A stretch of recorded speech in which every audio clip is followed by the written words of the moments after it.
La permaculture, c'est vraiment une philosophie fondatrice pour moi. Sans être dans l'extrême. Tout ce qui compose ton environnement reste sur place. Tout a une utilité. Donc tu vois, par exemple, moi le matin, je mange que des fruits en monodiète. Et toutes mes épluchures, je les récupère dans un petit seau. Les enfants, ils adorent quand j'ouvre le seau à table, parce que bah, forcément, c'est une sorte de petit compost portatif. Et donc, ça sent pas forcément très bon. Et ce petit seau, tous mes déchets alimentaires vont aller aux poules et aux canards.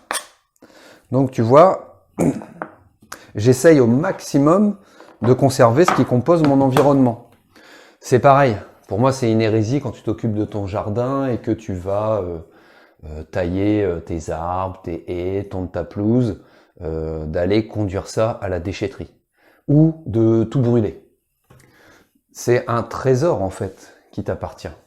Un exemple, je suis en train d'aménager moi une ancienne pâture que j'ai récupérée avec pour objectif d'en faire un verger en permaculture, un lieu de vie aussi en permaculture, avec pourquoi pas un jour t'y accueillir pour faire des stages de méditation ou des stages de permaculture. Et donc, tout moi mes tailles du jardin ou la tonte, ou même la tonte ou les tailles d'autres habitants du village, je les récupère à la fois pour faire du mulch. Donc du mulch, c'est pour pailler mes cultures, pour faire, c'est une forme de compost un peu si tu veux, mais que je fais directement sur place moi, parce que j'estime que si tu fais un compost à un endroit et qu'après tu l'amènes pour améliorer ta terre, bah finalement t'as déjà perdu, plein de nutriments, plein de bonnes choses dans la décomposition en compost. Alors autant que ça se décompose sur place directement sur tes cultures. Autre chose que je fais, en ce moment je suis en train de faire, cette pâture, tu vois, plutôt que d'acheter des barrières ou des grillages ou des barbelés, j'ai pour objectif de l'entourer d'une haie sèche. Une haie sèche, c'est quoi? C'est justement tous tes déchets verts, tu les mets entre des piquets, tu les disposes, ça te fait comme ça une petite haie qui te protège un petit peu du vent, mais aussi qui favorise la biodiversité, puisque tu as plein d'insectes qui peuvent venir se réfugier dans ces petites haies. Et les déchets verts se décomposent aussi au fur et à mesure, et tu viens en remettre. Ce qui fait qu'en plus, tu t'agrades ta terre. Tiens, autre petit exemple permaculture, tu vois. Les bouteilles dans lesquelles je fais mon kéfir, je les rince avec de l'eau. L'eau que j'utilise pour rincer mes bouteilles, je récupère cette eau pour aller donner à boire à mes poules. Je la gâche pas cette eau, c'est pareil, j'essaye de minimiser le gâchis. Après du gâchis j'en fais, hein, ça m'arrive, hein, je suis pas parfait, loin de là. Mais bon voilà, il y a des choses auxquelles je pense, et quand j'y pense, j'essaye de prendre l'habitude, d'ancrer cette habitude de pas gâcher. Donc j'ai ancré en moi ces habitudes. Tous les 2 jours, je refais du kéfir. En même temps, quand je refais le kéfir, je récupère l'eau. J'ai pris l'habitude aussi, tous mes déchets donc alimentaires, je les donne à mes poules. J'ai pris l'habitude aussi d'avoir une alimentation végétarienne. Pris l'habitude d'équilibrer naturellement cette alimentation. Ça se fait beaucoup plus facilement qu'on ne le pense. Alors c'est pareil, moi tu vois les agrumes, les fruits secs, je les récupère pour aller donner aux poules. Après, elles le mangent pas forcément, mais c'est pas grave, ça se décompose dans le sol. Et c'est une bonne chose pour mon sol parce que faut savoir que ton sol il est connecté, si tu as des arbres en plus dans ton environnement, toutes les racines d'arbres, si tu prends soin de ton environnement, tu as forcément des champignons, ce qui est bon signe. Tous tes champignons, toutes ces mycorhizes sous terre, toutes ces racines sont interconnectées entre elles, communiquent, s'échangent des nutriments, s'échangent des informations. Et donc, si tu prends soin de ton sol à un endroit, c'est tout ton environnement qui en bénéficie.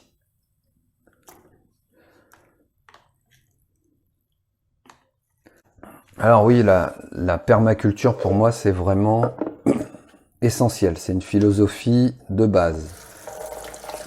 Parce que la permaculture, c'est prendre soin de toute forme de vie. Donc c'est prendre soin de ton environnement, des animaux, des insectes, des plantes, des humains. C'est vraiment prendre soin de tout ce qu'il y a autour de toi.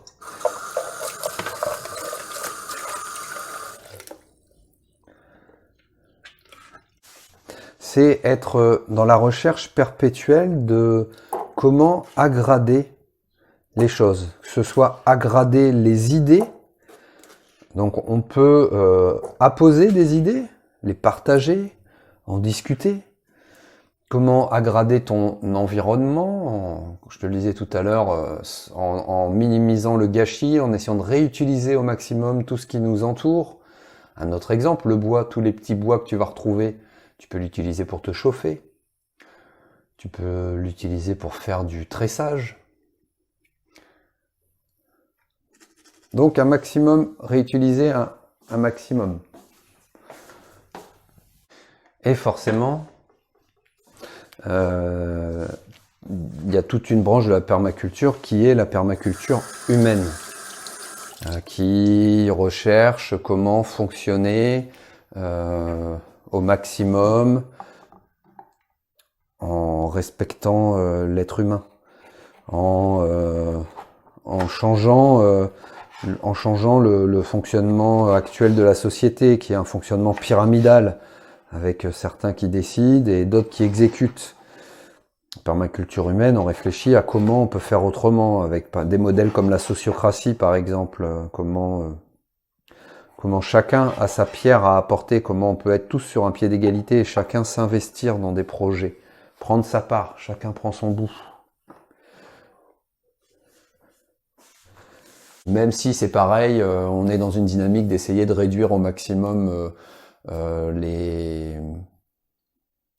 le gâchis. Tu vois, les habits que je porte, c'est pour la plupart des habits d'occasion que j'ai rachetés à d'autres personnes, c'est pas du neuf. On essaye d'être dans cette dynamique. Alors je sais pas si tu le sais, d'ailleurs je t'ai mis le lien au début de cette vidéo. Chaque week-end, alors je viens de commencer, hein, le premier épisode c'était le week-end dernier. Chaque week-end, je te fais un résumé de ma semaine d'hypersensible et de néo-entrepreneur, d'anciens travailleurs sociaux en reconversion professionnelle, mais aussi ma semaine de père de famille, de mari, d'homme. Et donc tu peux retrouver l'ensemble des vidéos dans mon vlog du week-end. Alors c'est pas les quelques vidéos que je poste la semaine, tu ne retrouveras pas ça évidemment dans la grande vidéo du week-end.